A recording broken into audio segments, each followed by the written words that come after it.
नमस्कार, आप देख रहे हैं IBC 24। मैं हूं आपके साथ तृप्ति सोनी। छत्तीसगढ़ की बात में आपका स्वागत है। लोकसभा चुनाव की तैयारियों को लेकर दोनों प्रमुख पार्टियां बीजेपी और कांग्रेस अपने अपने तरीके से भिड़ गई हैं।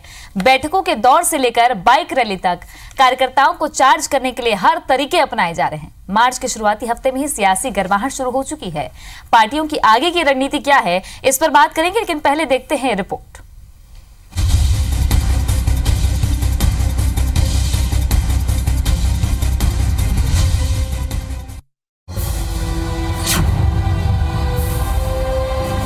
लोकसभा चुनाव की तैयारियों को लेकर बीजेपी और कांग्रेस एक दूसरे से लीड लेने की कोशिश में जुटी है।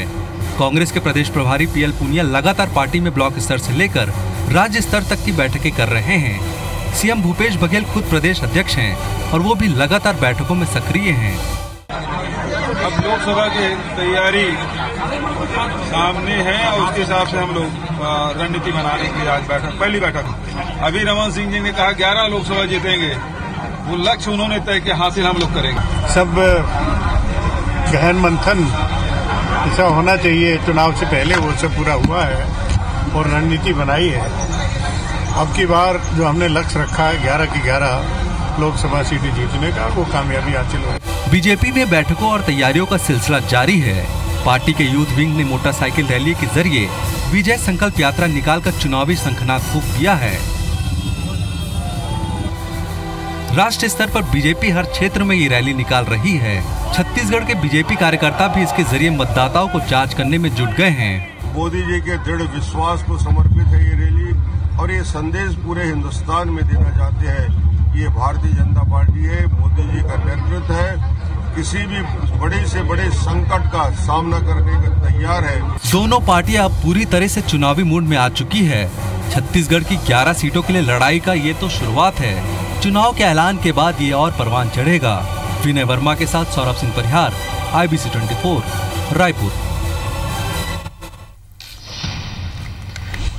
तो चुनावी आगाज तो हो चुका है, लेकिन अंजाम क्या होगा ये देखने वाली बात है। बहरहाल तैयारियां दोनों ही पार्टी अपने अपने स्तर पर कर रही है। और क्या तैयारियां हैं, ये मिशन 11 कैसे फतह करेगी कांग्रेस और बीजेपी, इस पर चर्चा करेंगे। हमारे साथ खास मेहमान स्टूडियो में मौजूद है। संजय श्रीवास्तव बीजेपी नेता हमारे साथ है, धनंजय ठाकुर कांग्रेस नेता हमारे साथ जुड़ गए। आप दोनों का बहुत बहुत स्वागत है।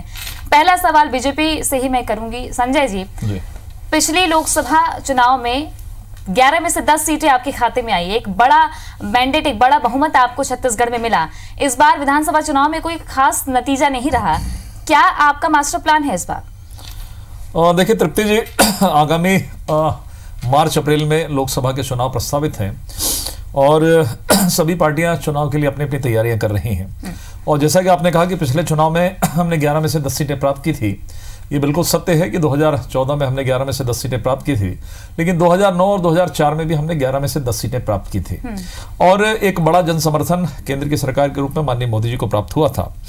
आज यदि हम लोकसभा की बात करें तो निश्चित रूप से एक बार फिर से तैयारी भारतीय जनता पार्टी ने राष्ट्रव्यापी तैयारी प्रारंभ की है। ये अलग बात है, जरूर है कि हम विधानसभा के चुनाव में हम काफी पीछे रह गए, इस बात को स्वीकार करने में कहीं कोई दिक्कत की बात नहीं है। लेकिन विधानसभा के चुनाव और लोकसभा के चुनाव के अलग अलग मुद्दे होते हैं, अलग अलग प्रकार की परिस्थितियां होती हैं। जिस तरीके से आपने देखा, यदि मैं थोड़ा सा विधानसभा के बारे में कहूं तो विधानसभा के चुनाव के परिणाम के बाद जब कांग्रेस सरकार में आती है तो जो लक्ष्य शायद कांग्रेस को ही नहीं मालूम था कि इतनी सीटें प्राप्त कर लेंगे, एक विषय सामने आया, चर्चा का विषय आया कि उनके जो घोषणा पत्र थे, तमाम प्रकार के वादे थे, उन वादों पर जिस तरीके से उन्होंने जो चीजें दी हैं वो कहीं ना कहीं एक कन्वर्शन बना और उनको बहुत ज्यादा सीटें प्राप्त हो गई। दूसरा विषय है कि लोकसभा के चुनाव किन परिस्थितियों में क्या देश की परिस्थिति है, ये किसी से छुपा हुआ मामला नहीं है। एक और पिछले 5 वर्षों में माननीय मोदी जी के नेतृत्व वाली एक सक्षम सरकार, एक मजबूत सरकार, और उसके पहले की 10 सालों की यूपी की सरकार, जिसके बारे में शायद चर्चा करेंगे तो एक लंबा समय होगा, एक बहुत बड़ा बेसिक अंतर था। और इन 5 वर्षों के अंदर में, लगभग 5 वर्ष ही कहना चाहिए क्योंकि चुनाव आगे है, इस महीने अगले महीने चुनाव होंगे, तो मुझे लगता है इन 5 वर्षों के अंदर में एक ऐतिहासिक परिवर्तन, एक ऐतिहासिक पहल, एक ऐतिहासिक निर्णय सभी क्षेत्रों में। और केवल ये नहीं कि हमने काम किया, अनेक योजनाओं के माध्यम से हमने काम किया, कुछ राष्ट्र हित में हमने कड़े फैसले भी किए। ये फैसले भी आम जनता ने स्वीकार किया। उसके कारण कारण यह हुआ कि अधिकांश राज्यों में 5 वर्षों में जो हम 10, 15, 20, 25 जगह पे चुनाव हुए, अधिकांश क्षेत्रों में हमने वहां पर विजयश्री हासिल की है। तो मुझे लगता है कि निश्चित रूप से ये लोकसभा का चुनाव बहुत ही महत्वपूर्ण है। और एक बार फिर से छत्तीसगढ़ के लिहाज से, संजय जी, छत्तीसगढ़ के लिहाज से देखा जाए तो जनता तो वही है जिन्होंने विधानसभा में वोट डाले। मैं कह रहा हूं, शायद आपने उस बात को सुना नहीं। देखिए, हम इस चुनाव में पीछे, हमारे लिए चुनौती है, हम इस बात को स्वीकार करते हैं। सत्ता बदल चुकी है, इसलिए ये सवाल बनता है। नहीं, देखिए, सत्ता बदलने से नहीं होता, सत्ता तो बदलती है। हम सरकार में थे, कांग्रेस थी, कांग्रेस सरकार में थी, बीजेपी सरकार में, एनडीए की सरकार में, सत्ता बदलती है। लेकिन परफॉर्मेंस, क्योंकि आज हम लोकसभा का मुद्दे है, लोकसभा के विषय है, तो इन विषयों को लेकर जनता देखती है कि वास्तव में केंद्र में नेतृत्व, देश का नेतृत्व कौन कर सकता है। तो मुझे लगता है कि इस दृष्टिकोण से भी जनता लोकसभा के चुनाव में अपने मतों को करती है। और एक बार फिर से तमाम कमियों को हम भुलाकर एक बार फिर से छत्तीसगढ़ में मेहनत कर रहे हैं। इस छत्तीसगढ़ में 15 साल पहले कभी हम शून्य थे, जो छत्तीसगढ़ का, जो कांग्रेस का गढ़ कहलाता था, लेकिन हमने मेहनत करके 15 वर्षों से सरकार बनाई। एक बार फिर से हमारे सामने चुनौती है, पूरी मेहनत करेंगे, पूरी ताकत के साथ में माननीय मोदी जी के नेतृत्व में छत्तीसगढ़ में भी हम बेहतर प्रदर्शन करेंगे, ये दावा मैं आज कर सकता हूं। ठीक है धनंजय जी, कांग्रेस इस बार किस तरह की तैयारी कर रही है? मास्टर प्लान लगातार आप लोग भी कह रहे हैं कि मास्टर प्लान बना रहे, बूथ लेवल पर भी आप लोग कार्यकर्ताओं को मजबूत करने की बात कहते हैं। आज चुनाव अभियान समिति की बैठक भी हुई है। ऐसे में कौन से ऐसे मुद्दे हैं जिनको लेकर आप लोकसभा में जाएंगे? चूंकि संजय श्रीवास्तव जी का भी ये मानना है कि लोकसभा के मुद्दे अलग होते हैं। देखिए तृप्ति जी, जिस प्रकार से विधानसभा चुनाव के पहले हमने जो रणनीति बनाई थी कि हमने विधानसभा जो संकल्प शिविर का आयोजन किया, बूथ के कार्यकर्ताओं को प्रशिक्षित किया, बूथ में कार्यकर्ताओं को स्टेब्लिश किया, और उसके बाद जो भारतीय जनता पार्टी सरकार की जो 15 साल की सरकार जो यहाँ पे थी, उसके वादा खिलाफी, उसके कुशासन और भ्रष्टाचार को लेकर जो हमने निरंतर जनता की जो लड़ाई लड़ा, उसके बाद अभी भी वही स्थिति निर्मित है। क्योंकि जो लोकसभा चुनाव की हम बात कर रहे हैं, जिस प्रकार से संजय श्रीवास्तव जी ने कहा कि लोकसभा चुनाव के मुद्दे अलग होते हैं और विधानसभा चुनाव के मुद्दे अलग होते हैं, मैं समझता हूँ कि दोनों चुनाव के मुद्दे लगभग एक होते हैं। क्योंकि दोनों चुनाव में जनता रोजगार की उम्मीद करती है, जो सरकार जो आ रही है उसके रोजगार के पास क्या प्लान होता है, सुरक्षा का मसला जो रहता है, और भी बहुत सारे स्वास्थ्य शिक्षा का मामला जो रहता है। तो जो पूर्ववर्ती जो अभी जो वर्तमान में भारतीय जनता पार्टी सरकार जो केंद्र में है, उस सरकार की जो वादा खिलाफी है और जो जनता ने जो उम्मीद उस सरकार से जो लगा के रखे हुए थे, तो कहीं ना कहीं इन सारे विषयों में छत्तीसगढ़ की जनता को जो नुकसान हुआ, जो धोखा हुआ है। और देखिए, अब छत्तीसगढ़ में 10 सांसद भारतीय जनता पार्टी को जनता ने दिया, लेकिन 10 सांसदों की जो कार्यशैली है उसे जनता नाखुश है। और कांग्रेस सरकार बनने के बाद जो हमने जो वादा जो चुनाव में किया था, उस वादों को हमने जिस प्रकार से उसको अमली जामा पहनाया है, जो जनता जो लाभ मिला है, इन सारे विषयों को लेकर हमारी सरकार आगे जा रही है। वाकिफ रखते हैं संजय जी, क्योंकि तमाम जो सांसद है छत्तीसगढ़ के, उनको लेकर के सवाल उठते रहे हैं। आम जनता में भी आक्रोश कई बार देखने को मिला है। खासतौर पर अगर हम देखें तो विष्णुदेव साय को भी लेकर के सवाल उठे हैं और देखने को मिला है। इस बात से आप कितना वाकिफ रखते हैं कि सांसदों ने काम किया? देखिए, आरोप प्रत्यारोप लगते हैं और कहीं ना कहीं जो जनप्रतिनिधियों की समीक्षा होनी चाहिए, इसमें कहीं कोई दिक्कत की बात नहीं है। जिसके परफॉर्मेंस खराब होते हैं, पार्टी टिकटें बदलती हैं, यदि नहीं बदलती हैं तो उसका परिणाम भी निश्चित रूप से विपरीत आता है। इस बात को हम स्वीकार करते हैं क्योंकि राजनीति के क्षेत्र में काम करते हैं।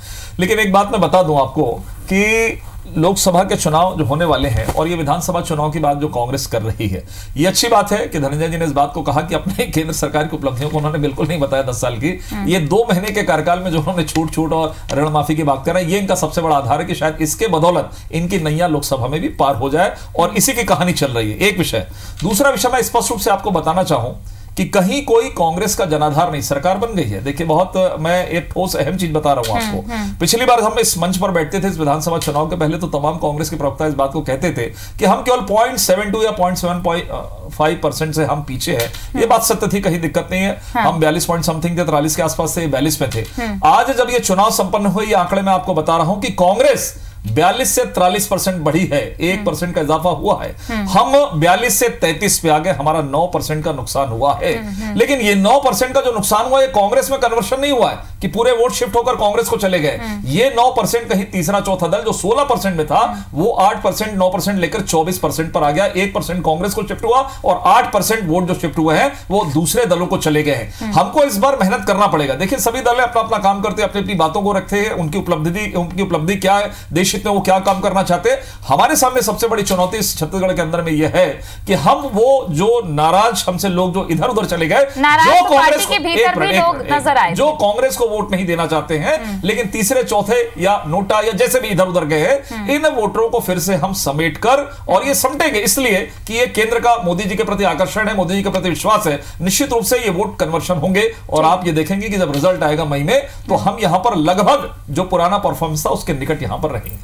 मेरा बूथ सबसे मजबूत भाजपा का ये अभियान भी है।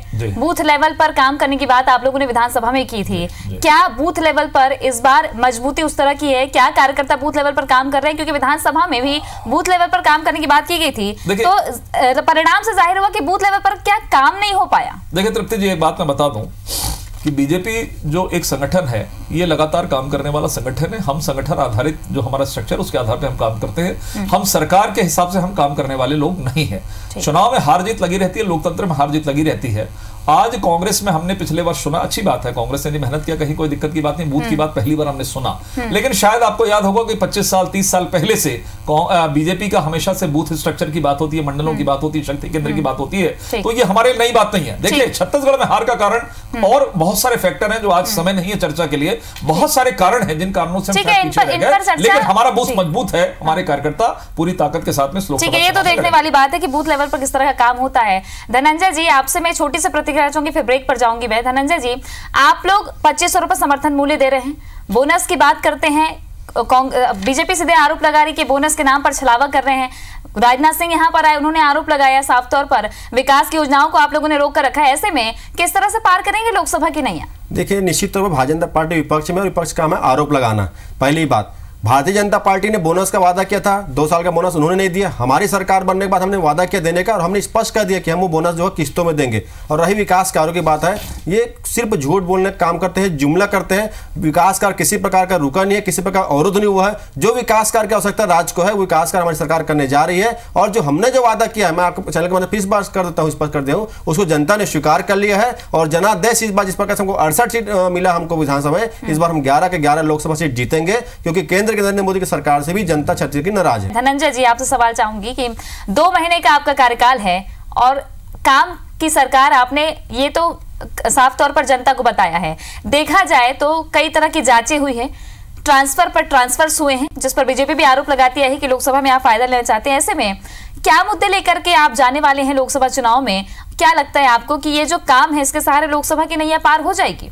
देखिए निश्चित तौर पर जो काम है वो तो जनता के बीच में जाता ही है, और ये योजना भी पार्टी की होती है। जिस प्रकार से राहुल गांधी जी छत्तीसगढ़ में आए थे विधानसभा चुनाव के दौरान में, और किसानों की कर्जा माफी की घोषणा उन्होंने किया था, वैसे ही जब किसानों का कर्जा माफ हो गया यहाँ पर, और जब राहुल गांधी जी प्रमाण पत्र देने आए तो यहाँ पे उन्होंने मिनिमम पेंशन की योजना लेकर आए कि बैलेंस जो इनकम की योजना, तो निश्चित तौर पर जो हमारी सरकार बनेगी, एक सभी लोगों के लिए तय हो जाएगा कि उनका इनकम क्या होना चाहिए। हमारी सबसे बड़ी योजना केंद्र सरकार के चुनाव के दौरान होगी। राष्ट्रीय मसले पे हमारे बहुत सारी योजना लेकर आए हैं, और निश्चित रूप छत्तीसगढ़ में जो सरकार जो है, लेकिन फिलहाल तो आप केंद्र विरोधी कहीं न कहीं नजर आ रहे हैं साफ तौर पर, क्योंकि आयुष्मान आपने बंद कर दिया, सवर्ण पर आप कुछ नहीं बोल रहे हैं, किसान को 6000 रुपए जो केंद्र सरकार दे रही है उस पर आप कहीं न कहीं यहाँ पर रोड़ा अटकाने वाली बात नजर आ रही है। पूरी तरीका से ये कोरी अफवाह और झूठा आरोप कांग्रेस सरकार पर लगाया जा रहा है, क्योंकि भारतीय जनता पार्टी के पास जो छत्तीसगढ़ की सरकार जो काम कर रही है, उस काम का कोई विकल्प नहीं है, कोई जवाब नहीं है। आयुष्मान योजना वो योजना है जिसका इलाज डॉक्टर एसोसिएशन ही नहीं करना चाहता है, उसमें सरकार का क्या दोष है? और जिस प्रकार से आपने कहा कि किसानों का मसला सम्मान निधि के बाद, ये कैसा सम्मान दे रही भारतीय जनता पार्टी? 17 रुपए प्रतिदिन के हिसाब से किसान का सम्मान दिया जा रहा है। क्या 17 रुपए किसानों का सम्मान है? अगर उसके परिवार में 5 लोग हो जाते हैं तो 3.5 रुपए, क्या ऐसा करके दोगुनी क्या करेंगे? 25 लाख के आसपास सवर्ण है छत्तीसगढ़ में, 13 लाख वोटर्स हो जाते हैं लोकसभा के लिहाज से भी। देखिए निश्चित तौर पर जब लोकसभा में स्वर्ण आरक्षण बिल लाएगा तो कांग्रेस ने उसमें पूरा समर्थन किया है, तभी राज्यसभा और लोकसभा में बिल पास हुआ है। और छत्तीसगढ़ में भी हमारी सरकार उस योजना की समीक्षा कर रही है, और निश्चित तौर पर जल्द हम उसको यहाँ पे लागू करेंगे। उसका लाभ आर्थिक रूप से अक्षम स्वर्णों को मिलेगा। कार्यशैली पर कितने वाकिफ हैं आप? देखिए आज सरकार के 76वां दिन है, 76 डेज हो गए हैं। इसमें मुझे कहने में कहीं गुरेज नहीं कि ये सरकार जो है शिगुफे के आधार पर बनी हुई सरकार है, और 75-76 दिनों के बाद इस प्रदेश की जनता को ये लग रहा है कि वास्तव में वो ठगा हुआ महसूस कर रही है, वो विश्वासघात जिस तरीके से आम जनता के साथ में, उसके उदाहरण है, कई उदाहरण। किसानों के कर्जे माफ की बात होती है पहले कि हम 10 घंटे के अंदर में कर देंगे, जब वो विपक्ष में थे 37 लाख परिवार की बात करते हैं, जब कर्जा माफी की बात आती है तो 16.5 लाख परिवार की बात आती है। पहले सहकारी बैंक की बात होती है, आज मैंने सुना कि व्यावसायिक बैंकों की भी कर दिए हैं। ऋणों में भी ये स्लैब लाते हैं, ऋणों में भी अलग अलग प्रकार की बात होती है कि हम केवल अल्पकालीन ऋणों को, इनका मैं आज घोषणा पत्र पढ़ रहा था, उसमें कहीं किसी प्रकार का नहीं लिखा है मध्यकालीन दीर्घकालीन। ये पंप्स को नहीं मानते कि लोन है, ये ट्रैक्टर को नहीं मानते लोग, कृषि उपकरणों को नहीं मानते लोन है। ये नई परिभाषा भारतीय जनता पार्टी का काम है आरोप लगाना। छत्तीसगढ़ के 20 लाख किसान परिवारों को कांग्रेस कर्ज माफी योजना का लाभ मिला हुआ है। पहली बात भारतीय जनता पार्टी के प्रवक्तों को समझ जाना चाहिए कृषि लोन क्या होता है। कृषि लोन वो होता है जिसमें खाद, बीज और मजदूरी के लिए पैसा दिया जाता है, और उसके लिए भारतीय जनता पार्टी की सरकार ने जिला सहकारी बैंकों में तय किया था कि प्रति एकड़ क्या रेट दिया जाएगा। उसके आधार पर जो व्यवसायिक बैंकों में जो ऋण हुआ है उसको भी हमारी सरकार ने माफ कर दिया है, और छत्तीसगढ़ का 20 लाख परिवार मतलब लगभग 80 लाख लोगों को लाभ मिला है। तो निश्चित तौर पर भारतीय जनता पार्टी इसमें नुक नक्श निकालेगी, क्योंकि इनके ही कार्यकर्ता, इनके मंत्री और इनके जो पूर्व मंत्री उनसे पूछ रहे हैं कि आपने क्यों नहीं किया। इनके ही नेता पूछ रहे हैं। इनके एक नेता तो किसानों के बीच जाके माफी मांग रहे हैं, माफ कर दो, माफ कर दो, माफ कर दो। तो जैसे वह केजरीवाल माफी मांगता है, इनके नेता आके माफी मांग रहे हैं। तो हमको भारतीय जनता पार्टी से सर्टिफिकेट नहीं चाहिए, सर्टिफिकेट देने वाला जनता बैठा हुआ है, और माफी कौन मांग रहे हैं सब देख लिए। बिल्कुल देगा धनंजय जी, प्रमाण पत्र देगा। 11 में 11 लोकसभा सीट जीतेंगे, बहुत जल्दी मिलने वाला 11 में 11 लोकसभा सीट जीतेंगे। 15 लाख रुपए आपने दिया नहीं, 2 करोड़ रोजगार देना था आपने दिया नहीं है, राम मंदिर आपने बनाया नहीं है, धारा 370 आपने हटाया नहीं है, आपने किया क्या है। जिस दिन शपथ लेते हैं मन की बात करते हैं, आखिरी दिन मन की बात खत्म हो जाता है। स्वर्ण आरक्षण की बात करते हैं, स्वर्ण आरक्षण आपने लागू किया, कितने लोगों को आपकी सरकार ने नौकरी दिया, कितने लोगों को आपकी सरकार ने नौकरी दिया बता दीजिए। परिवर्तित किए, कितने लोगों को आपकी सरकार ने नौकरी दिया। सोनों का वोट पाने के लिए, सोनों को धोखा देने के लिए किसान सम्मान निधि 17 रुपए, यदि केंद्र सरकार 17 रुपए, किसान 17 रुपए भी 17 रुपए, 25 रुपए दे रही है हमारी सरकार। इसका मतलब 25 रुपए हमारी सरकार दे रही है, 17 रुपए दे रहे हैं। आपका प्रधानमंत्री नरेंद्र मोदी जी 36,000 रुपए किलो का उपलब्ध करा रहे हैं जानबूझकर। 36 किलो का सब्जी खा है, ये उपलब्ध और हमारे किसानों को 17 रुपए दे। ये किसान विरोधी भारतीय जनता पार्टी है। स्वामीनाथन की रिपोर्ट हमने लागू क्यों नहीं किया? स्वामीनाथन कमेटी की रिपोर्ट आपने लागू क्यों नहीं किया? और सबसे बड़ी बात, कमेटी की रिपोर्ट देश के सम्मान के साथ में छलावा, झूठ बोलने का काम कर रहे हैं, आक्रमण होता है, दे रहे हैं, ये फरेबी लोग हैं, धारा 370 की बात नहीं करते हैं, राम मंदिर की बात नहीं करते हैं, रोजगार की बात नहीं करते हैं। ये सेना के काम को अपना काम बताकर वोट पाने की बात होता है। सेना काम कर रही है, भारतीय सेना पर पूरे देश को गर्व है। संजय जी, ठीक है संजय जी, भूपेश बघेल मुख्यमंत्री कहते हैं कि उन्होंने, आप लोगों ने 65+ का नारा लगाया था, 65+ का लक्ष्य रखा था, लेकिन उल्टा हो गया, कांग्रेस ले गई 65 से ज्यादा सीटें। इस बार भी वो साफ तौर पर कह रहे हैं कि 11 का लक्ष्य लगाते रहे भाई, हम ही लेकर के आएंगे। तो क्या इन दावों पर आप कितना? ठीक है, वो प्रदेश के मुख्यमंत्री हैं, वो कांग्रेस पार्टी के प्रदेश अध्यक्ष है, वो जो विचार रखें कहीं कोई दिक्कत की बात नहीं है। लेकिन इस बात को भी समझने की आवश्यकता है कि 2014 में कांग्रेस 44 पर सिमट कर रह गई, ये शायद भूपेश बघेल जी भूले नहीं होंगे। तो ये चुनाव है, चुनाव के अंदर में होता है, कहीं कोई दिक्कत की बात नहीं, जीत हार होती रहती है। लेकिन हाँ, आपने जो शिगुफा के आधार पर सरकार बनाई है उसको पूरा करिए। आप बिजली बिल में गेम खेल रहे हैं, आप शराबबंदी नहीं कर रहे हैं, किसानों के भत्ते 17 रुपए की बात हो रही, 25 रुपए देने वाले थे बेरोजगारों को, जरा जोड़ लीजिए कितना होता है, 30 में भाग निकाल लीजिए, आप कितना 84 रुपए महीना दे रहे हैं। तो ये इस तरह की स्थिति उत्पन्न, आप अपनी ईमानदारी, आप सरकार में, आपको बधाई हमने दिया है, आपने जिन बातों को कहा है उन बातों को पूर्ण कीजिए। लेकिन फिर से एक बार मैं इस बात को कह रहा हूं कि कम से कम लोकतंत्र के मान मर्यादा को देखिए।